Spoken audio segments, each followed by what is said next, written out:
আসসালামু আলাইকুম। শীতের সকালে স্বাগত জানাই আমাদের কৃষি কালচার দেখতে। দর্শক, 2 সপ্তাহ পর আবার এলাম আমার স্বপ্নের কৃষি কালচার খামার কাম নার্সারিতে। 16 ডিসেম্বরের বন্ধ উপলক্ষে এবার বাড়িতে 3 দিন থাকলাম। 3 দিনে অনেক কাজই করেছি, কিন্তু দেখাতে পারিনি তেমন একটা কাজ, আমি ব্যস্ত ছিলাম। প্রথমে দেখাই, পাউলিনা গাছের চারা লাগাইছি। এবার 6টা চারা লাগাইছি পাউলিনা গাছের। এই যে পাউলিনা গাছের চারা আমার, এই যে আগের লাগানো পাউলিনিয়া 1 বছর বয়স। এই যে দেখতে পাচ্ছেন কত লম্বা হয়েছে। এই পাউলিনিয়া গাছগুলোর থেকেই শিকড় নিয়ে নতুন করে কিছু চারা বানিয়েছিলাম। এগুলো 1 মাস বয়সী।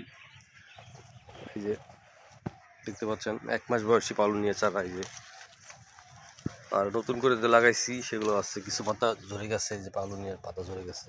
আবার কিছু একটু বড় হয়েছে। এই যে আবার বড় আছে। নতুন করে লাগাইছি যে এইগুলা, এই যে নতুন করে লাগাইছি। আর আগের লাগানো পাউলিনিয়া।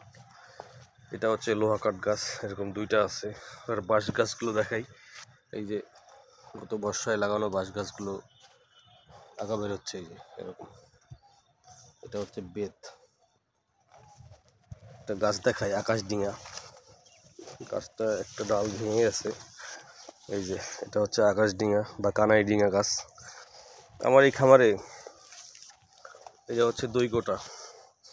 আবার এই খামারে এরকম দুর্লভ অনেক ধরনের গাছ আছে, প্রায় 50-60 প্রজাতির গাছ আছে, যেগুলো আমি নিজেই আগে কখনো নাম শুনিনি। আপনারা হয়তো জানেন না।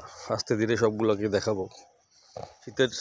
শীতের শুরুতে চুইঝাল গাছগুলো কি সুন্দর বেড়েছে। গত বর্ষায় যেগুলো বেড়েছে সেগুলো এখনো সজীব আছে। আর এই যে চুইঝালের চারা লাগাইছিলাম, এই যে কিছুটা বেঁচেছি আবার। এই যে ভালো বেঁচে আছে এখনো। আর পুরো খামারটাতে এখন বেশিরভাগই আখ। এই যে দেখতে পাচ্ছি আখ আখ আখ আখের চারা দিয়ে ভরা। এভাবে একটা চকলেট গাছের চারা দেখায় আপনাদেরকে, কোকোয়া বা চকলেট গাছ। এই যে 2টা আছে, 3টা ছিল, একটা মারা গেছে, আর এই 2টা রয়ে গেছে। এরকম নানান জাতের গাছ।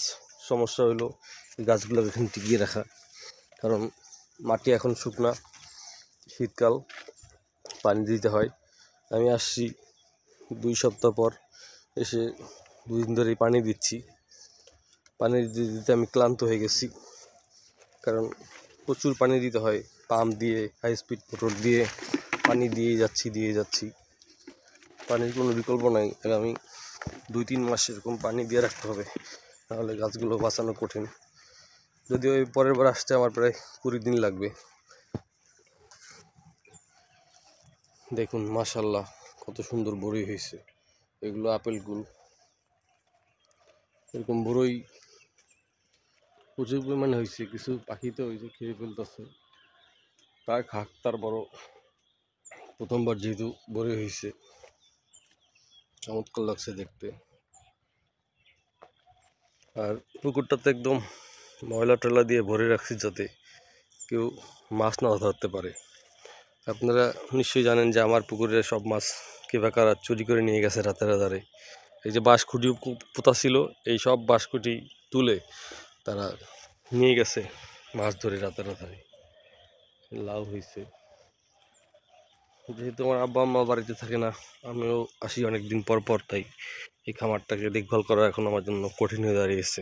ভেবেছিলাম এবার আরও 2টা খামারের কাজ শুরু করব, কিন্তু এই খামারটাকে দাঁড় করানো না পর্যন্ত অন্য খামার হাত দেওয়া আসলে একটু কঠিনই হবে, কারণ অনেকগুলো খামার সামলানো আমার জন্য কঠিন।